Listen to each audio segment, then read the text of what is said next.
Hi hello ನಮಸ್ಕಾರ friends. Bhagyalakshmi ಅಂತಿಮ ಸಂಚಿಕೆಯ ಭಾಗ 2 ಅಂದರೆ ಅಂತಿಮ ಅಧ್ಯಾಯ. ಇದು ಕೊನೆ ಎಪಿಸೋಡು. ಇಲ್ಲೇನಾಗುತ್ತೆ, ಕನ್ನಿಕಾ ನಾನು ಇಡೀ ಆಸ್ತಿನ ನನ್ನ ಪಾಲಿಗೆ ಬ್ರೋ ಕೊಟ್ಟರು ಆಸ್ತಿನೆಲ್ಲ ನಾನು ಕಿಶನ್ ಕೊಟ್ಬಿಡ್ತೀನಿ, ಅವ್ನು ಚೆನ್ನಾಗಿರಲಿ ಅಂತ ಹೇಳ್ತಾಳೆ. ಆವಾಗ ಕಿಶನ್ನು, ಅಯ್ಯೋ ಅದೆಲ್ಲ ಏನು ಬೇಡ ಮರ್ತಿ, ನಿನ್ನ ಬದಲಾಗಿ ಎಲ್ರ ಜೊತೆ ಖುಷಿಯಾಗಿದೆಯಲ್ಲ, ನನಗಷ್ಟೇ ಸಾಕು, ನಿನ್ನ ಆಸ್ತಿ ನನಗೇನು ಬೇಡ, ಎಲ್ಲರೂ ಖುಷಿಯಾಗಿರೋಣ ಅಂದಾಗ, ಸರಿ ಬ್ರೋ ಆಯಿತು ಅಂತ ಅಂತಾಳೆ. ಆವಾಗ ಕನ್ನಿಕಾ ಭಾಗ್ಯನ ಹತ್ರ ಬಂದು, ಥ್ಯಾಂಕ್ಸ್ ಭಾಗ್ಯ, ನಾನು ನಿನ್ನನ್ನು ಏನೇನೋ ಅಂದ್ಬಿಟ್ಟಿದ್ದೀನಿ, ಏನೇನೋ ಮಾತಾಡ್ಬಿಟ್ಟಿದ್ದೀನಿ, ದಯವಿಟ್ಟು ನನಗೆ ಕ್ಷಮಿಸ್ಬಿಡು. ನನಗೆ ಇವತ್ತು ವೈಭವಿಗೆ ನನ್ನ ಮೇಲೆ ಪ್ರೀತಿ ಬರೋಂಗೆ ಮಾಡಿ ಇವತ್ತು ನನ್ನ ಜೀವನ ಸರಿ ಮಾಡಿದೆ. ನೀನು ನಿಜವಾಗ್ಲೂ ನಿನಗೆ ನಾನು ತುಂಬ ಗ್ರೇಟ್ಫುಲ್ ಆಗಿರ್ತೀನಿ ಭಾಗ್ಯ, ಥ್ಯಾಂಕ್ಸ್ ಭಾಗ್ಯ ಅಂತ ಅಂತಾಳೆ. ಅಯ್ಯೋ ಪರವಾಗಿಲ್ಲ ಕನ್ನಿಕಾ, ನೀನು ಮಾಡಿರೋ ತಪ್ಪನ್ನ ಅರ್ಥ ಮಾಡಿಕೊಂಡು ನಿನ್ನ ತಪ್ಪನ್ನ ನೀನು ತಿದ್ದುಕೊಂಡಲ್ಲ, ನನಗಷ್ಟೇ ಸಾಕು, ಇನ್ನೇನು ಬೇಡ, ನೀವಿಬ್ಬರು ಖುಷಿಯಾಗಿರಿ, ನನಗಿನ್ನೇನು ಬೇಡ ಅಂತ ಅಂದ್ಬಿಟ್ಟು ಭಾಗ್ಯ ಹೇಳ್ತಾಳೆ. ಇಲ್ಲ, ಇವತ್ತು ನಾನು ಎಷ್ಟು ತಪ್ಪು ಮಾಡಿದ್ರು ಕೂಡ ಅದನ್ನೆಲ್ಲ ಮನ್ನಿಸ್ಬಿಟ್ಟು ಕ್ಷಮಿಸ್ಬಿಟ್ಟು ನಮ್ಮನ್ನೆಲ್ಲ ಒಂದು ಮಾಡಿದ್ದೆ ಭಾಗ್ಯ. ನಿಜವಾಗ್ಲೂ ಡ್ಯಾಡ್ ಹೇಳ್ದಂಗೆ ನೀನು ಈ ಮನೆ ಭಾಗ್ಯಲಕ್ಷ್ಮಿನೇ, ನಾನು ದಯವಿಟ್ಟು ಕ್ಷಮಿಸಿ ಅದಕ್ಕೆ ಅಂತ ಕೇಳ್ತಾಳೆ. ಅವಾಗ ಭಾಗ್ಯನ ಕಣ್ಣಲ್ಲಿ ನೀರು ಬಂದ್ಬಿಡುತ್ತೆ, ಆದಿ ಕಣ್ಣಲ್ಲೂ ನೀರು ಬರುತ್ತೆ. ಬ್ರೋ, ನಾನು ನಿಮಗೆ ಯಾವಾಗಲೂ ನಿನ್ನ ಚಾಯ್ಸ್ ಸರಿಗಿಲ್ಲ ಅಂತ ಹೇಳ್ತಿದ್ದೆ, ಆದರೆ ನಿನ್ನ ಚಾಯ್ಸು ತುಂಬ ಒಳ್ಳೆಯದು, ತುಂಬ ಚೆನ್ನಾಗಿದೆ ಬ್ರೋ, ಒಳ್ಳೆ ಚಾಯ್ಸು, ಒಳ್ಳೆ ಆಯ್ಕೆ ಮಾಡ್ಕೊಂಡಿದ್ಯಾ. ಅದಕ್ಕೆ ಈ ಮನೆಗೆ ತುಂಬ ಒಳ್ಳೆಯವರು, ಈ ಮನೆ ಮಹಾಲಕ್ಷ್ಮಿ ಭಾಗ್ಯಲಕ್ಷ್ಮಿ. ಅದಕ್ಕೆ ಡ್ಯಾಡ್ ಅದಕ್ಕೆ ಭಾಗ್ಯನ ಯಾವಾಗಲೂ ಈ ಮನೆ ಭಾಗ್ಯಲಕ್ಷ್ಮಿ ಅಂತ ಹೇಳ್ತಾಯಿದ್ರು. ಕರೆಕ್ಟ್ ಡ್ಯಾಡ್ ನೀವು ಹೇಳ್ತಾ ಇದ್ದಿದ್ದು, ನಾನು ಕ್ಷಮಿಸ್ಬಿಡಿ ಅದಕ್ಕೆ ಅಂತ ಮತ್ತೆ ಕೇಳ್ಕೊತಾಳೆ. ಅದೆಲ್ಲ ಏನು ಬೇಡ ಕನ್ನಿಕಾ, ನೀನು ಬದಲಾದಲ್ಲ, ನನಗಷ್ಟೇ ಸಾಕುತ್ತಾ ಭಾಗ್ಯ ಕನ್ನಿಕನ ತಬ್ಬು ಅಂತಾಳೆ. ಆಮೇಲೆ ಎಲ್ಲರೂ ಅಷ್ಟರಲ್ಲಿ ಪೂಜಾ ಕಿಶನ್ ಎಲ್ಲ ಮಾತಾಡ್ತಿರ್ತಾರೆ. ಬೆಲ್ಲಾಗುತ್ತೆ. ಪೂಜಾ ಕೇಕ್ ಬಂದಿರ್ಬೋದು, ಹೋಗಿ ತೊಗೊಬೋಗು ಅಂತ ಕಿಶನ್ ಹೇಳ್ತಾನೆ. ಸರಿ ಅಂದ್ಬಿಟ್ಟು ಕೇಕ್ ಬರುತ್ತೆ, ಕೇಕ್ ತೊಗೊಂಬಂದಿರ್ತಾಳೆ. ಕೇಕ್ ತೊಗೊಂಬಂದಿಕ್ಕಿದ ತಕ್ಷಣ, ನಾವು 2 ಕೇಕ್ ಆರ್ಡ್ರ್ ಮಾಡಬೇಕಾಗಿತ್ತು, 1 ಕೇಕ್ ಆರ್ಡ್ರ್ ಮಾಡ್ಬಿಟ್ವಲ್ಲ ಅಂತ ಕಿಶನ್ ಹೇಳ್ತಾನೆ. 2 ಕೇಕಾ ಯಾಕೆ ಅಂತ ಅಂದ್ಬಿಟ್ಟು ಪೂಜಾ ಕೇಳ್ತಾಳೆ. ಅಯ್ಯೋ, ಒಂದು ತನ್ಮಯ್ ಬರ್ತಡೆಗೆ ಅಂತ ಆರ್ಡ್ರ್ ಮಾಡಿದ್ವಾ, ಇವಾಗ ಇನ್ನೊಂದು ಕನ್ನಿಕಾ ಮತ್ತು ವೈಭವ್ಗೋಸ್ಕರ ಇನ್ನೊಂದು ಕೇಕ್ ಆರ್ಡ್ರ್ ಮಾಡ್ಬೇಕು ಇವಾಗ ಅಂತಂದಾಗ, ಅದೆಲ್ಲ ಏನು ಬೇಡ ಬಿಡಿ ಅಂತ ಅಂದ್ಬಿಟ್ಟು ಕನ್ನಿಕಾ ಹೇಳ್ತಾಳೆ. ಇವಾಗ ನೋಡಮ್ಮ, ನೀನು ಖುಷಿಯಾಗಿ ಏನು ಡೇಟಿಂಗ್ ಹೋಯ್ತೆ, ಔಟಿಂಗ್ ಹೋಯ್ತೆ, ಏನು ಬೇಕಾದ್ರೂ ಖುಷಿಯಾಗಿರಮ್ಮ ಕನ್ನಿಕಾ, ಇನ್ಮೇಲೆ ನೀನು ಹೆಂಗೆ ಬೇಕಾದ್ರೂ ಇರ್ಬೋದು ಅಂದ್ಬಿಟ್ಟು ಕಿಶನ್ನು ಮತ್ತು ಆದಿ ಹೇಳ್ತಾರೆ. ಕನ್ನಿಕಾ ಖುಷಿಯಾಗಿರ್ತಾಳೆ. ಸರಿ ಅಂದ್ಬಿಟ್ಟು ಎಲ್ಲರೂ ಮಾತಾಡ್ತಿರ್ತಾರೆ. ಆವಾಗ ತನ್ಮಯ್ ಬರ್ತಾನೆ. ತನ್ಮಯ್ ಬಂದು, ಸಾರಿ ತನ್ಮಯ್, ನೀನು ನಾನೇನೋ ಅಂದ್ಬಿಟ್ಟಿದ್ದೀನಿ, ಸಾರಿ ಅಂತ ಅಂದ್ಬಿಟ್ಟು ಕನ್ನಿಕಾ ಕೇಳ್ಕೊತಾಳೆ. ಪರವಾಗಿಲ್ಲ ಬಿಡಿ ಆಂಟಿ ಅಂತಾಳೆ. ಆಮೇಲೆ ಏನಂದಿ ನೀನು ಅಂದಾಗ, ಹೌದು ನಮ್ಮಮ್ಮ ಹೇಳಿದ್ದಾರೆ, ದೊಡ್ಡೋರು ಒಂದು ಮಾತು ಅಂದಿದ ತಕ್ಷಣ ಚಿಕ್ಕವರು ಅದನ್ನು ಮನಸ್ಸಿಗೆ ತಲೆಗೆಲ್ಲ ಹಾಕ್ಕೋಬಾರ್ದು, ಸುಮ್ಮನೆ ಇದ್ಬಿಡ್ಬೇಕು, ದೊಡ್ಡವರಲ್ವ ಅವರು ಅಂತ ಹೇಳಿದ್ದಾರೆ ಆಂಟಿ ಅಂತಾನೆ. ಏನು ನಿನ್ನ ಮಾತಿನ ಅರ್ಥ ಅಂತ, ಅದೇ ಆಂಟಿ ಅಂದಿದ ತಕ್ಷಣ ವೈಭವ್ ಕೂಡ ನಗ್ತಾನೆ. ಆವಾಗ ಕನ್ನಿಕಾ ಕೂಡ ನಗ್ತಾಳೆ. ಆಮೇಲೆ ಭಾಗ್ಯವ್ರ ಅಪ್ಪ ಅಮ್ಮನ ಕಡೆ ಅಂದರೆ ಸುನಂದಮ್ಮ ವಿಠಲನ ಕಡೆ ಕನ್ನಿಕಾ ನೋಡ್ಬಿಟ್ಟು, ದಯವಿಟ್ಟು ನನಗೆ ಕ್ಷಮಿಸ್ಬಿಡಿ, ನಿಮಗೂ ನಾನು ಏನೇನೋ ಅಂದ್ಬಿಟ್ಟಿದ್ದೀನಿ, ಮನಸ್ಸಲ್ಲೇನು ಇಟ್ಕೊಂಬಿಡಿ, ದಯವಿಟ್ಟು ನನಗೆ ಕ್ಷಮಿಸ್ತೀರಾ ನೀವು ಅಂತ ಅಂದ್ಬಿಟ್ಟು ಕನ್ನಿಕಾ ಕೇಳ್ತಾಳೆ. ಆವಾಗ ಸುನಂದ ಮತ್ತು ವಿಠಲಮ್ಮವರು, ಸುನಂದಮ್ಮ ಮತ್ತು ವಿಠಲಣ್ಣವರು, ಅದೆಲ್ಲ ಏನೂ ಇಲ್ಲ ಬಿಡಮ್ಮ, ನೀನು ನಮ್ಮ ಮಗಳಿದ್ದಂಗೆ ಅಲ್ವಾ ಅಂತ ಅಂದ್ಬಿಟ್ಟು ಅಂತಾರೆ. ಸರಿ ಅಂದ್ಬಿಟ್ಟು ಕನ್ನಿಕಾ ಸುಮ್ಮನಾಯ್ತಾಳೆ. ಆವಾಗ ತಕ್ಷಣ ನೋಡ್ತಾಳೆ, ಇವನು ತನ್ಮಯ್ ಎಲ್ಲಿ ಕಾಣ್ತಾ ಇಲ್ಲ, ಇಲ್ಲೇ ಇದ್ನಲ್ಲ, ಈಗ ಎಲ್ಲೋದ, ಕೇಕ್ ಕಟ್ ಮಾಡು ಅಂದಿದ ತಕ್ಷಣ ಎಲ್ಲೊಂಟೋದ ತನ್ಮಯ್ ಅಂತ ಅಂದ್ಬಿಟ್ಟು ಎಲ್ಲ ಹುಡುಕ್ತಿರ್ತಾರೆ. ನೋಡಿದ್ರೆ ತನ್ಮಯ್ ರೂಮಲ್ಲಿ ಕೂತ್ಕೊಂಡು ಒಬ್ಬನೇ ಬೇಜಾರಾಗಿ ಕೂತಿರ್ತಾನೆ. ಅವಾಗ ಯಾಕೋ ತನ್ಮಯ್ ಅಂತ ಅಂದ್ಬಿಟ್ಟು ಕೇಳ್ತಾರೆ. ಏನಿಲ್ಲ ಅಂದರೆ ಆದಿ ಹಿಂದೆ ಓಡೋಗ್ತಾನೆ. ಯಾಕೆ ತನ್ಮಯ್ ಅಂದಾಗ, ಏನಿಲ್ಲಪ್ಪ ಹಿಂಗೆ ಬೇಜಾರಾಯಿತು ಅಂದಾಗ, ಏನಪ್ಪ ನೀನು ಬೇಜಾರು ಆ ಥರ ಅಲ್ಲಪ್ಪ, ನನ್ನ ಬರ್ತಡೆಗೆ ಇಡೀ ಫ್ಯಾಮಿಲಿನೇ ಇರಬೇಕು ಅಂದ್ಕೊಂಡೆ, ಆದರೆ ಇಲ್ವಲ್ಲ, ಏನು ಮಾಡೋದು, ಬೇಜಾರಾಗ್ತಿದೆ ಅಂತ ಅಂದ್ಬಿಟ್ಟು ಅಂತಾನೆ. ಅವಾಗ ಆದಿ, ಸರಿ ನಿನ್ನ ಬೇಜಾರು ನಾನು ಹೋಗಿಸ್ತೀನಿ ಅಂದ್ಬಿಟ್ಟು ಅವನಿಗೆ ಚಕ್ಲುಗಲಿ ಕೊಟ್ಬಿಟ್ಟು ಖುಷಿಯಾಗಿ ನಗಿಸ್ತಾರೆ. ಎಲ್ಲರೂ ನಗ್ತಾ ಮತ್ತು ಆದಿ ತನ್ಮಯ್ಯನ ಕರ್ಕೊಂಡು ಬರ್ತಾರೆ. ಕರ್ಕೊಂಬಂದಿದ ತಕ್ಷಣ, ಸರಿ ತನ್ಮಯ್, ಇವಾಗ ನೀನು ಕೋಪ ಹೋಗ್ಸೋಕ್ಕೆ ಏನು ಮಾಡಬೇಕು ಅಂತ ಪೂಜಾ ಕಿಶನ್ ಹೇಳ್ತಾ ಇರ್ತಾರೆ. ಅಯ್ಯೋ ಹಂಗೆಲ್ಲ ಏನಿಲ್ಲ, ನಮ್ಮ ಫ್ಯಾಮಿಲಿ ಫುಲ್ ಇಲ್ವಲ್ಲ, ಅದೇ ನಂಗೆ ಬೇಜಾರು ಅಂದಾಗ, ಸರಿ ತನ್ಮಯ್ ಇವಾಗ ಇರು ಒಂದು ಕೆಲಸ ಮಾಡ್ತೀವಿ ಅಂದ್ಬಿಟ್ಟು ಕಿಶನು ಏನೋ ಸನ್ನೆ ಮಾಡ್ತಾನೆ. ಪೂಜೆ ತಗೊಬರ್ತಾಳೆ. ಪೂಜೆ ತಗೊಬಂದು ಕಿಶನ್ಗೆ ಇದು ತನ್ಮಯ್ ಕೈಗೆ ಒಂದು ಫೋಟೋ ಫ್ರೇಮ್ ಕೊಡ್ತಾಳೆ. ಅದನ್ನು ಓಪನ್ ಮಾಡಿ ನೋಡ್ತಾನೆ, ಇಡೀ ಫ್ಯಾಮಿಲಿ ಅವರೆಲ್ಲ ಮೆಂಬರ್ಸ್ ಎಲ್ಲ ಅದರಲ್ಲಿ ಇರ್ತಾರೆ. ಅವಾಗ ನೋಡ್ದಾ, ನಿನ್ನ ಫ್ಯಾಮಿಲಿ ಫುಲ್ಲು ಇಲ್ಲಿದೆ, ಇವಾಗ ನೀನು ಬರ್ತಡೇ ಸೆಲೆಬ್ರೇಷನ್ ಮಾಡ್ತೀಯಾ, ನೆಕ್ಸ್ಟ್ ಇಯರ್ ನಿನ್ನ ಬರ್ತಡೇಗೆ ಇಡೀ ಫ್ಯಾಮಿಲಿ ಫುಲ್ಫಿಲ್ ಆಗುತ್ತೆ, ನೀನು ಯೋಚನೆ ಮಾಡಬೇಡ ಅಂತ ಕಿಶನ್ ಪೂಜೆ ಹೇಳ್ತಾರೆ. ಅವಾಗ ತನ್ಮಯ್, ಇಲ್ಲ ಅದೆಲ್ಲ ಆಗಲ್ಲ, ನನಗೆ ಪೂರ್ತಿ ಫ್ಯಾಮಿಲಿ ಬೇಕು, ನಾನು ಕೇಕ್ ಕಟ್ ಮಾಡಲ್ಲ ಅಂತ ಕೋಪ ಮಾಡ್ಕೊತಾನೆ. ಇಲ್ಲ ತನ್ಮಯ್, ಇದೊಂದು ಸತಿ ಮಾಡು ಅಂತ ಅಂದಿದ ತಕ್ಷಣ ಮೀನಾಕ್ಷಿ ಕಾಣ್ತಾ ಇರಲ್ಲ. ಎಲ್ಲರೂ, ಮೀನಾಕ್ಷಿ ಅತ್ತಿಗೆ ಎಲ್ಲೋದ್ರು, ಮೀನಾಕ್ಷಿ ಅತ್ತೆ ಕಾಣ್ತಾ ಇಲ್ಲ, ಎಲ್ಲೋದ್ರು ಅಂದ್ಬಿಟ್ಟು ಕಿಶನು ಮತ್ತು ಆದಿ ಕನಿಕೆಲ್ಲ ಹುಡುಕ್ತಾ ಇರ್ತಾರೆ. ಅವಾಗ ಭಾಗ್ಯ, ಇರಿ ನಾನು ನೋಡ್ಕೊಂಬರ್ತೀನಿ, ಅತ್ತೆ ಆವಾಗಲೇ ಎಲ್ಲೋ ಹೋದ್ರು, ನೋಡ್ಕೊಂಬರ್ತೀನಿ ರೀ ಅಂತ ಅಂದ್ಬಿಟ್ಟು ಭಾಗ್ಯ ಅಲ್ಲಿಂದ ಹೊರಡ್ತಾಳೆ. ಇಲ್ಲೇನಾಗುತ್ತೆ, ಇವನು ತನ್ಮಯ್ಯನ ಕೇಕ್ ಕಟ್ ಮಾಡು ಅಂತ ಹೇಳ್ಬಿಟ್ಟು ಎಲ್ಲರೂ ಸಮಾಧಾನ ಮಾಡ್ತಿರ್ತಾರೆ. ಆದರೆ ತನ್ಮಯ್ ಸಮಾಧಾನ ಆಗಲ್ಲ. ಇಲ್ಲ ನಾನು ಕಟ್ ಮಾಡಲ್ಲ, ನನಗೆ ಅಜ್ಜಿ ತಾತ ಎಲ್ಲ ಬರೋವರೆಗೂ ನಾನು ಕೇಕ್ ಕಟ್ ಮಾಡಲ್ಲ, ನನಗೆ ಅವರೆಲ್ಲರೂ ಬೇಕು ಅಂತ ಅಂದ್ಬಿಟ್ಟು ಅಂತಿರ್ತಾನೆ. ಅದೇ ಸಮಯಕ್ಕೆ ಕಾಲಿಂಗ್ ಬೆಲ್ ಆಗುತ್ತೆ. ಬೆಲ್ ಆಗಿದ ತಕ್ಷಣ ಅಲ್ಲಿ ಬಾಗ್ಲ ಹತ್ರ ನೋಡ್ತಾರೆ. ಅಲ್ಲಿ ಧರ್ಮಣ್ಣ, ಕುಸುಮ, ಭಾಗ್ಯ, ಮೀನಾಕ್ಷಿ 4 ಜನ ನಿಂತಿರ್ತಾರೆ. ಅವಾಗ ಎಲ್ಲರೂ ಒಳಗೆ ಬರ್ದಿದ ತಕ್ಷಣ ತಾತ, ಅಜ್ಜಿ ಓಡ್ ಬರ್ತಾನೆ. ಓಡ್ ಬಂದಿದ ತಕ್ಷಣ ಕುಸುಮರನ್ನು ತಗೊಂಡು ವಿಶ್ ಹ್ಯಾಪಿ ಬರ್ತಡೇದು ಶುಭಾಶಯಗಳು ಕಂದ, ಹ್ಯಾಪಿ ಬರ್ತ್ಡೇ ಅಂತ ಅಂದ್ಬಿಟ್ಟು ಕುಸುಮಾರ್ ಹೇಳ್ತಾರೆ. ಅವಾಗ ಧರ್ಮಣ್ಣವರು ಹುಟ್ಟುಹಬ್ಬದ ಶುಭಾಶಯಗಳು ಕಂದ ಅಂತಾರೆ. ಅವಾಗ ಅಜ್ಜಿ ತಾತಂಗೆ ನಮಸ್ಕಾರ ಮಾಡ್ಕೊತಾನೆ. ಚೆನ್ನಾಗಿರೋ ಕಂದ ನೀನು ಅಂದ್ಬಿಟ್ಟು ಇಬ್ಬರು ಆಶೀರ್ವಾದ ಮಾಡ್ತಾರೆ. ಅವಾಗ ಭಾಗ್ಯ ಮತ್ತು ಮೀನಾಕ್ಷಿ ಅಲ್ಲೇ ನಿಂತಿರ್ತಾರೆ. ಅತ್ತೆ ನೀವೆಲ್ಲೋ ಹೋಗ್ಬಿಟ್ಟಿದ್ರಿ, ನಾವು ನಿಮ್ಮನ್ನೆಲ್ಲ ಹುಡ್ಕಾಡ್ತಿದ್ವಿ ಅಂತ ಅಂದ್ಬಿಟ್ಟು ಅಂತಾರೆ. ಅವಾಗ ಅದು ಸರಿ, ನಿಮ್ಮನ್ನು ಕರ್ಕೊಂಬಂದಿದ್ದಾರು, ನೀವೇನು ಬಂದ್ರ ಇಲ್ಲಿಗೆ ಅಂತ ಅಂದ್ಬಿಟ್ಟು ಕನ್ನಿಕಾ ಮತ್ತು ಅದೆಲ್ಲ ಕೇಳ್ತಾರೆ. ಅವಾಗ ಅದು ನಮ್ಮನ್ನು ಮೀನಾಕ್ಷಿ ಅವರೇ ಕರ್ಕೊಂಬಂದರು ಅಂತ ಅಂದ್ಬಿಟ್ಟು ಕುಸುಮ ಹೇಳ್ತಾರೆ. ಅತ್ತೇನಾ ಅಂತ ಆದಿಗೆ ಶಾಕ್ ಆಗುತ್ತೆ. ಆಮೇಲೆ ಅಲ್ಲೇನಾಗುತ್ತೆ, ಭಾಗ್ಯನ ನೋಡ್ಕೊಂಬರ್ತೀನಿ ರೀ ಅಂತ ಹೋಗಿರ್ತಾಳಲ್ಲ, ಆವಾಗ ಅಲ್ಲಿ ಮೀನಾಕ್ಷಿ ಫಸ್ಟೇ ಹೋಗಿರ್ತಾರೆ. ಮೀನಾಕ್ಷಿ ಕುಸುಮವ್ರನ್ನ ಮೀಟ್ ಮಾಡೋಕ್ಕೆ ಹೋಗಿರ್ತಾರೆ. ಕುಸುಮವ್ರನ್ನ ಮೀನಾಕ್ಷಿ ಮೀಟ್ ಮಾಡಿಕೊಂಡು ಕುಸುಮರ್ಗೆ ಮೀನಾಕ್ಷಿ ಅವರು, ನೋಡಿ ನಾನು ನಿಮ್ಮನ್ನು ಏನೇನೋ ಅಂದ್ಬಿಟ್ಟಿದ್ದೀನಿ, ಮನಸ್ಸು ನೋಯಿಸ್ಬಿಟ್ಟಿದ್ದೀನಿ, ಆದರೆ ನಾನು ಬರೀ ಭ್ರಮೇಲಿದ್ದೆ ಮತ್ತು ಏನೇನೋ ನಡೆದಿರೋ ಘಟನೆಗಳನ್ನೆಲ್ಲ ಮನಸ್ಸಲ್ಲಿ ಇಟ್ಕೊಂಡು ಕೋಪ ಮಾಡಿಕೊಂಡು ಅದರದ್ದೊಂದು ಪಟ್ಟಿ ಕಟ್ಕೊಂಡ್ಬಿಟ್ಟಿದ್ದೆ ಹಣೆಗೆ. ನಾನು ಆ ಪಟ್ಟಿನ ಕಿತ್ತಾಕಿ ನನ್ನ ಭ್ರಮೆಯಿಂದ ಹೊರಗಡೆ ತಂದು ಅವೆಲ್ಲ ಮರ್ತ್ಬಿಡ್ಬೇಕು, ಇನ್ಮೇಲೆ ಹೊಸ ಜೀವನ ಶುರು ಮಾಡಿ ಯಾವುದನ್ನೂ ಮನಸ್ಸಲ್ಲಿ ಇಟ್ಕೋಬೇಡಿ, ಇವತ್ತು ನಡೆದಿರೋದನ್ನೆಲ್ಲ ಬಿಟ್ಬಿಟ್ಟು ನಾಳೆ ಯೋಚನೆ ಮಾಡಬೇಕು ಅಂತೇಳಿ ನಾನು ಹಣೆ ಪಟ್ಟಿ ತೆಗೆದುಬಿಟ್ಟು ನಾನು ಕಣ್ಣು ತರಿಸ್ತಾಳು ಭಾಗ್ಯ. ಇವಳು ನಿಜವಾಗ್ಲೂ ನನ್ನ ಅತ್ತೆ ಅತ್ತೆ ಅತ್ತೆ ಅಂತ ನಿಮ್ಮ ಬಗ್ಗೆ ಹೇಳ್ತಾ ಇದ್ಲು. ನನಗೆ ನೀವು ಈ ಥರ ಭಾಗ್ಯಂಗೆ ಇಷ್ಟು ಒಳ್ಳೆ ಅತ್ತೆ ಅಂತ ತಿಳ್ಕೊಳ್ಳಿಲ್ಲ ನಾನು. ತುಂಬ ಒಳ್ಳೆ ಬುದ್ಧಿ ಕಳಿಸಿದ್ದೀರ ಭಾಗ್ಯಂಗೆ ನೀವು, ನಂಗೆ ತುಂಬಾ ಇಷ್ಟ ಆಯಿತು ಅಂತ ಅಂದ್ಬಿಟ್ಟು ಮೀನಾಕ್ಷಿ ಹೇಳ್ತಾರೆ. ಆವಾಗ ನೋಡಿ, ನಾನು ಯಾವತ್ತೂ ನನ್ನ ಲೈಫಲ್ಲಿ ಯಾರನ್ನೂ ಸಾರಿ ಕೇಳಿಲ್ಲ, ಕ್ಷಮಿಸಿಲ್ಲ.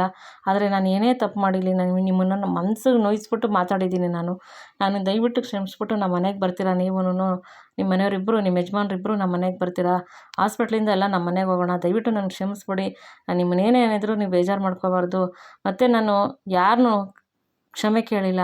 ಇನ್ನೊಂದೇನೆಂದರೆ, ನೀವು ನಿಮ್ಮ ಸ್ವಂತ ಮಗನ್ನೇ ದೂರ ಇಟ್ಟಿದ್ದೀರ ಕ್ಷಮಿಸ್ತಲೇ, ಆದರೆ ನಾನು ನಿಮ್ಮನ್ನು ಕೇಳ್ಕೊತಾ ಇದ್ದೀನಿ, ದಯವಿಟ್ಟು ನಾನು ಏನೇ ಅಂದಿರೋ ಕ್ಷಮಿಸ್ಬಿಟ್ಟು ನಮ್ಮ ಮನೆಗೆ ಬನ್ನಿ, ಅಷ್ಟೇ ನಮಗೆ ಬೇಕಾಗಿರೋದು, ನಮ್ಮ ಕುಟುಂಬ ಎಲ್ಲ ಒಟ್ಟಾಗಿರಬೇಕು ಪ್ಲೀಸ್ ಅಂತ ಕೇಳ್ಕೊತಾರೆ. ಅವಾಗ ಕುಸುಮರು, ಇಲ್ಲ ಅದೆಲ್ಲ ಸರಿ ಬರೋಲ್ಲ, ನಾನು ಬರೋಲ್ಲ, ದಯವಿಟ್ಟು ಬೇಜಾರು ಮಾಡ್ಕೋಬೇಡಿ, ನೀವಿಷ್ಟು ನನ್ನ ಮೇಲೆ ಅಭಿಮಾನ ಇಟ್ಟಿರೋದಕ್ಕೆ ತುಂಬ ಧನ್ಯವಾದಗಳು ಮೀನಾಕ್ಷಿ ಅವರೇ, ನಾನು ಬರೋಲ್ಲ, ನಾವೆಲ್ಲೋ ಒಂದು ಕಡೆ ಇರ್ತೀವಿ ಬಿಡಿ, ದಯವಿಟ್ಟು ಬೇಜಾರು ಮಾಡ್ಕೋಬೇಡಿ ಅಂತ ಅಂದ್ಬಿಟ್ಟು ಕುಸುಮ ಹೇಳ್ತಾರೆ. ಅವಾಗ ಮೀನಾಕ್ಷಿ, ಇಲ್ಲ ನೀವು ಬರಲೇಬೇಕು ಅಂತ ಮೀನಾಕ್ಷಿ ಕೇಳ್ತಾರೆ. ಅಷ್ಟರಲ್ಲಿ ಭಾಗ್ಯ, ಅತ್ತೆ ಈ ಮಧ್ಯದಲ್ಲಿ ನಾನು ಮಾತಾಡ್ತೀನಿ ಅಂತ ತಪ್ಪು ತಿಳ್ಕೊಬೇಡಿ, ನಿಮ್ಮ ಮಧ್ಯೆ ಮತ್ತು ಮೀನಾಕ್ಷಿ ಚಿಕ್ಕಮ್ಮನ ಮಧ್ಯೆ ಒಂದು ದೊಡ್ಡ ಗೋಡೆನೇ ಇತ್ತು, ಈಗ ಗೋಡೆ ಬಿದ್ದು ನೀವಿಬ್ಬರು ಒಳ್ಳೆ ಸ್ನೇಹ ಬಾಂಧವ್ಯ ಬೆಳೆಸ್ಕೊತಾ ಇದ್ದೀರಾ, ಮತ್ತೆ ಆ ಗೋಡೆ ಮತ್ತೆ ಕಟ್ಟಕ್ಕೆ ಹೋಗ್ಬೇಡಿ ಅತ್ತೆ, ಪ್ಲೀಸ್ ಬನ್ನಿ ಅತ್ತೆ, ಎಲ್ಲರೂ ಕೇಳ್ಕೊತಾ ಇದ್ದೀವಲ್ವಾ, ದಯವಿಟ್ಟು ಎಲ್ಲರೂ ಬನ್ನಿ ಅತ್ತೆ, ಒಟ್ಟಿಗೆ ಇರೋಣ, ಪ್ಲೀಸ್ ಬನ್ನಿ ಅತ್ತೆ ಅಂತ ಭಾಗ್ಯ ಕೇಳ್ಕೊತಾಳೆ.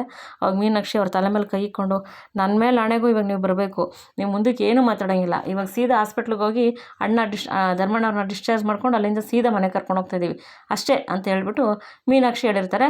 ಆವಾಗ ಭಾಗ್ಯನೂ ಅಲ್ಲೇ ಇದ್ದು ಧರ್ಮಣ್ಣವ್ರನ್ನ, ಕುಸುಮವ್ರನ್ನ, ಮೀನಾಕ್ಷಿ ಮತ್ತು ಭಾಗ್ಯ ಮನೆ ಕರ್ಕೊಂಬರ್ತಾರೆ. ಈ ಸನ್ನಿವೇಶನ ಕುಸುಮರಲ್ಲಿ ವಿವರಿಸ್ತಾರೆ. ಓ ಇಷ್ಟೆಲ್ಲ ಆಯಿತಾ, ತುಂಬ ಥ್ಯಾಂಕ್ಸ್ ಅಂದಾಗ ಅವಾಗ ಮೀನಾಕ್ಷಿ ಏನಂತಾರೆ, ನನ್ನನ್ನು ಅಮ್ಮ ಅಮ್ಮ ಅಮ್ಮ ಚಿಕ್ಕಮ್ಮ ಚಿಕ್ಕಮ್ಮ ಅಂತಿದ್ಲು, ನನ್ನ ಮಗಳಿದ್ದಂಗೆ ಭಾಗ್ಯ, ಇವಾಗ ನನ್ನ ಮಗಳಿದ್ದಿದ್ರು ಕೂಡ ನಾನು ಇಷ್ಟು ಚೆನ್ನಾಗಿ ನೋಡ್ಕೊತಿರ್ಲಿಲ್ಲ, ನನ್ನ ಮಗಳಿಗಿನ್ನ ಹೆಚ್ಚಾಗಿ ನೋಡ್ಕೊತಿದ್ದಾಳೆ. ಕುಸುಮರೇ, ಭಾಗ್ಯ ಯಾವಾಗಲೂ ನಮ್ಮತ್ತೆ ನಮ್ಮತ್ತೆ ನಮ್ಮತ್ತೆ ಅಂತ ಇದ್ಲು, ನಾನು ನಿಜವಾಗ್ಲೂ ಅತ್ತೆಗೆ ಯಾಕೆ ಇಷ್ಟೊಂದು ಗೌರವ ಕೊಡ್ತಾಳೆ ಭಾಗ್ಯ ಅಂತ ಅನ್ಕೊತಿದ್ದೆ, ಆದರೆ ಅವಳು ಆ ಮನೆಗೆ ಈ ಮನೆಗೆಲ್ಲ ಒಳ್ಳೆ ಹೆಸರು ತಂದಳು, ಒಳ್ಳೆ ಕೀರ್ತಿ ತಂದಾಳೆ. ಭಾಗ್ಯ ಸೊಸೆ ಕಷ್ಟದಲ್ಲಿ ಇರ್ಬೇಕಾದ್ರೆ ನೀವು ಕೆಲಸ ಮಾಡ್ತಿದ್ರಾ, ನನ್ನ ಅತ್ತೆ ಕೆಲಸ ಮಾಡಬಾರ್ದು, ಅತ್ತೆ ಕಷ್ಟಪಡಬಾರ್ದು ಅಂತ ಭಾಗ್ಯ ಕೆಲಸ ಮಾಡ್ತಿದ್ಲು. ನಿಜವಾಗ್ಲೂ ನೀವಿಬ್ಬರು ಒಂದು ಸಂಸಾರನ ಯಾವ ರೀತಿ ನಡ್ಸ್ಕೊಂಡು ಹೋಗ್ಬೇಕು ಅನ್ನೋದರಲ್ಲಿ ಮಾದರಿ ಆಗಿಬಿಟ್ರು ನೀವಿಬ್ಬರೂ. ನಿಮ್ಮನ್ನು ನೋಡಿದ್ರೆ ನನಗೆ ತುಂಬಾ ಖುಷಿ ಆಗುತ್ತೆ ಅಂತ ಅಂದ್ಬಿಟ್ಟು ಮೀನಾಕ್ಷಿ ಕುಸುಮ ಮತ್ತು ಭಾಗ್ಯನ ಬಗ್ಗೆ ಹೊಗಳ್ತಾ ಇರ್ತಾರೆ. ಅವಾಗ ಭಾಗ್ಯ, ಹೌದು ಚಿಕ್ಕಮ್ಮ, ನನಗೆ ಕಾಮತ್ ಮನೆತನದ ಸೊಸೆಯಾಗಿ, ನಾನು ಸೂರ್ಯವಂಶ ಮಗಳಾಗಿ ನನಗೆ 2 ಮನೆಯೂ ಅವಶ್ಯಕತೆ ಇತ್ತು, 2 ಮನೆಯೂ ಚೆನ್ನಾಗಿರಬೇಕು, ಅಷ್ಟೇ ನನಗೆ ಬೇಕಾಗಿರೋದು, ನನಗೆ ಇನ್ನೇನು ಬೇಡ, 2 ಕುಟುಂಬದವರು ಚೆನ್ನಾಗಿದ್ರೆ ನಂಗೆ ಅಷ್ಟೇ ಸಾಕು ಅಂತ ಅಂದ್ಬಿಟ್ಟು ಭಾಗ್ಯ ಹೇಳ್ತಾಳೆ. ಅವಾಗ ಮೀನಾಕ್ಷಿ, ಅದಕ್ಕೆ ಕಣಮ್ಮ ನೀನು ನಮ್ಮ ಭಾಗ್ಯಲಕ್ಷ್ಮಿ ಅಂತ ಹೇಳೋದು ಅಂತ ಅಂದಾಗ, ಹೌದು ಅಂತಂದ್ಬಿಟ್ಟು, ಹೆಂಗೋ ನೀನು ಗೆದ್ದುಬಿಟ್ಟೆ ಮಗಳೇ ಅಂತ ಕುಸುಮ ಹೇಳ್ತಾರೆ. ಅವಾಗ ಭಾಗ್ಯ, ಇಲ್ಲ ಅತ್ತೆ, ನಾನು ಗೆದ್ದಿದ್ದಲ್ಲ, ಅದು ನಿಮ್ಮ ಗೆಲುವು, ನೀವು ನನ್ನನ್ನು ಗೆಲ್ಸಿರೋದತ್ತೆ, ನೀವು ನನ್ನನ್ನು ತಿದ್ದಿ ಇಷ್ಟು ಬೆಳೆಸಿರೋದ್ರಿಂದ ನಾನು ಇಷ್ಟು ಚೆನ್ನಾಗಿ ಬಂದಿದ್ದು, ಅದರಿಂದ ಈ ಗೆಲುವು ನಿಮ್ಮದು ಅತ್ತೆ ಅಂದಾಗ, ಸರಿ ಅಮ್ಮ ಆಯಿತು, ಎಲ್ಲರೂ ಚೆನ್ನಾಗಿರೋಣ ಅಷ್ಟೇ ಸಾಕು ಅಂದಾಗ, ಸರಿ ಇವಾಗೆಲ್ಲ ಆಯಿತಾ, ಸರಿ ಎಲ್ಲರೂ ಫ್ಯಾಮಿಲಿ ಫೋಟೋ ತೊಗೊಳ್ಳೋಣವಾ ಅಂತ ಅಂತಿರ್ತಾರೆ. ಅವಾಗ ಇಲ್ಲ ಆಗೋಲ್ಲ ಅಂದಾಗ ತನ್ಮಯ ಅಂತಾನೆ, ಯಾಕೆ ಅಂದಾಗ, ಅಕ್ಕ ಬಂದಿಲ್ಲ ಅಂದರೆ ನಮ್ಮ ಫ್ಯಾಮಿಲಿ ಫೋಟೋ ಹೆಂಗೆ ಫಿಲ್ ಆಗುತ್ತೆ ಅಂದಿದ ತಕ್ಷಣ ತನ್ವಿ ಬಂದು ಅಲ್ಲಿ ನಿಂತಿರ್ತಾಳೆ. ಅಕ್ಕ ಪ್ಲೀಸ್ ಬಾ ಅಕ್ಕ, ಇವಾಗಾದರೂ ಅರ್ಥ ಮಾಡ್ಕೋ ಅಕ್ಕ. ನೋಡು ಅಜ್ಜಿ ತಾತ ಇಬ್ಬರು ಬಂದಿದ್ದಾರೆ ಅಕ್ಕ, ನೀನು ಒಬ್ಬಳೇ ಅಕ್ಕ, ಯಾಕಕ್ಕ ನಮ್ಮಿಂದ ದೂರ ಇರಬೇಕು ಅಂತಿದ್ಯಾ? ಇವಾಗಾದರೂ ಅರ್ಥ ಮಾಡ್ಕೋ ಅಕ್ಕ, ಪ್ಲೀಸ್ ಅಕ್ಕ. ಅಮ್ಮ ನಮಗೋಸ್ಕರ ಎಷ್ಟು ಕಷ್ಟಪಟ್ಟಿದ್ದಾಳೆ, ಇವಾಗ ಎಲ್ಲರೂ ಒಂದಾಗಿರ್ಬೇಕು ಅಂತ ಅಮ್ಮಂಗೆ ಆಸೆ ಇದೆ ಅಕ್ಕ. ಇವಾಗಲೂ ನೀನು ದೂರ ಹೋಗ್ಬೇಕು ಅಂತ ಇಷ್ಟಪಡ್ತೀಯ ಅಕ್ಕ. ಅಕ್ಕ ನನಗೆ ನನ್ನ ಕಷ್ಟ ಸುಖ ಎಲ್ಲ ಹೇಳ್ಕೊಳಕ್ಕೆ ಬೆಸ್ಟ್ ಫ್ರೆಂಡ್ ಯಾರೂ ಇಲ್ಲ ಅಕ್ಕ, ನೀನೇ ನನ್ನ ಬೆಸ್ಟ್ ಫ್ರೆಂಡು. ಅಪ್ಪ ಅಮ್ಮ ಸಣ್ಣ ಪುಟ್ಟ ಜಗಳ ಆಗಿದಾಗ ನಾನು ನಿನ್ನ ಹತ್ರ ಬಂದು ನನ್ನ ಮನಸ್ಸಿನ ನೋವೆಲ್ಲ ಹೇಳ್ಕೊತಿದ್ದೆ ಅಕ್ಕ. ಈಗ ನನ್ನ ಬಿಟ್ಟು ನೀನು ದೂರ ಹೋದ್ರೆ ಹೆಂಗಕ್ಕ ನಾನು ಮಾಡಲಿ? ಪ್ಲೀಸ್ ಅಕ್ಕ ಇಲ್ಲೇ ಇರಕ್ಕ ಅಂತ ತನ್ಮಯ ರಿಕ್ವೆಸ್ಟ್ ಮಾಡ್ಕೊತಾನೆ. ಅವಾಗ ಆ ತನ್ವಿ ಹತ್ಕೊಂಡು ಅವಳ ಕೈಲಿದ್ದಿದ್ದು ಯಾವುದೇದೋ ಕಾಲೇಜ್ದೆಲ್ಲ ಏನೇನೋ ಕೊಟ್ಟಿರ್ತಾರಲ್ಲ ಡೀಟೇಲ್ಸ್ ಅದನ್ನೆಲ್ಲ ಬಿಸಾಕ್ಬಿಟ್ಟು ಓಡಿ ಬಂದು, ಇಲ್ಲ ಕಣೋ ತನ್ಮಯ್, ನಾನು ಎಲ್ಲೂ ಹೋಗಲ್ಲ, ಇನ್ಮೇಲೆ ನಾನು ಇಲ್ಲೇ ಇರ್ತೀನಿ. ಅಮ್ಮ ನಿನ್ನ ಮಗಳು ಬಂಗಾರಿ ನೀನು ಬಿಟ್ಟು ಎಲ್ಲೂ ಹೋಗಲ್ಲಮ್ಮ, ಇನ್ಮೇಲೆ ಇಲ್ಲೇ ಇರ್ತಾಳಮ್ಮ, ನಾನು ಎಲ್ಲೂ ಹೋಗಲ್ಲಮ್ಮ, ಇಲ್ಲೇ ಇರ್ತೀನಿ ಇನ್ಮೇಲೆ ಅಂತಂದಾಗ ಎಲ್ಲರೂ ಸಾರಿ ನಾವು ಒಬ್ರಿಗೊಬ್ರು ಏನೇನೋ ಅಂದ್ಬಿಟ್ಟಿದ್ದೀವಿ ಸಾರಿ ಅಂತ ಎಲ್ಲರೂ ಅಲ್ಲಿ ಕ್ಷಮೆಗಳು ಕೇಳ್ಕೊತಾರೆ.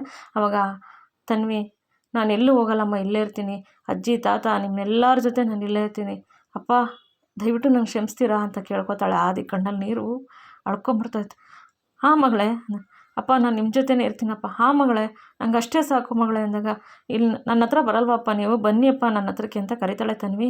ಆದಿ ಅವಳ ಪಕ್ಕ ನಿಂತ್ಕೊಂಡು, ಹಾಂ ಮಗಳೇ ಇನ್ಮೇಲೆ ನಿನ್ನ ಬಿಟ್ಟು ಎಲ್ಲೂ ಹೋಗಲ್ಲ, ನಿಮ್ಮ ಜೊತೆನೇ ಇರ್ತೀನಿ ಅಂದಾಗ, ನಾನು ಅಷ್ಟೇ ಅಪ್ಪ, ನಿಮ್ಮನ್ನ ಯಾರನ್ನೂ ಬಿಟ್ಟು ಎಲ್ಲೂ ಹೋಗಲ್ಲಪ್ಪ, ನಿಮ್ಮ ಜೊತೆನೇ ಇರ್ತೀನಪ್ಪ, ನಾನು ದಯವಿಟ್ಟು ಕ್ಷಮಿಸ್ಬಿಡಿ ಅಪ್ಪ ಅಂತ ಕೇಳ್ಕೊತಾಳೆ. ಇಲ್ಲ ಮಗಳೇ ಆ ಥರ ಎಲ್ಲ ಏನೂ ಇಲ್ಲ ತನ್ವಿ ಅಂತ ಅಂದ್ಬಿಟ್ಟು ಆದಿ ಕಣ್ಣಲ್ಲಿ ನೀರು ಹಾಕ್ಕೊಂಡು ತನ್ವಿ ಪಕ್ಕ ನಿಂತ್ಕೊತಾರೆ. ತನ್ವಿ ಬಾಗಿನ ಕೈ ಆದಿ ಕೈ ಹಿಡ್ಕೊಂಡು ಫೋಟೋ ನಿಂತ್ಕೋತಾಳೆ. ಇವಾಗ ಸರಿ ಎಲ್ಲರೂ ಫ್ಯಾಮಿಲಿ ಫೋಟೋ ತಗೊಳ್ಳೋಣ ಅಂತ ಎಲ್ಲರೂ ನಿಂತ್ಕೊತಾರೆ. ಅವಾಗ ವಾರಿಜಕ್ಕ ಸ್ವಾಮಿಯಣ್ಣ ನೀವು ಬನ್ನಿ ಅಂತ ಕಿಶನ್ ಕರೆದು ಎಲ್ಲರ ಜೊತೆಲಿ ನಿಂತ್ಕೊತಾರೆ. ಬೇಗ ಬನ್ನಿ ಎಲ್ಲ ಫ್ಯಾಮಿಲಿ ಫೋಟೋ ತಗೊಳ್ಳೋಣ ಅಂತ, ಇನ್ನೇನು ಫೋಟೋ ತೆಗಿಬೇಕು, ನಾನು ಇಲ್ದಂಗೆ ಹೆಂಗೆ ಫ್ಯಾಮಿಲಿ ಫೋಟೋ ಆಗುತ್ತೆ ಅಂತ ಅಲ್ಲಿಂದ ಒಂದು ವಾಯ್ಸ್ ಬರುತ್ತೆ. ಎಲ್ಲ ತಕ್ಷಣ ಆ ಕಡೆ ತಿರುಗಿ ನೋಡ್ತಾರೆ. ಶ್ರೇಷ್ಠ ಬಂದಿರ್ತಾಳೆ. ಅವಾಗ ನೀನು ಯಾಕೆ ಇಲ್ಲಿಗೆ ಬಂದೆ, ನೀನನ್ನು ಬಾಂದಿದ್ದು ಯಾರು ಇಲ್ಲಿ ಯಾಕೆ ಬಂದೆ ನೀನು ಅಂತ ಅಂದ್ಬಿಟ್ಟು ಕುಸುಮವ್ರು ರೇಗ್ತಾರೆ.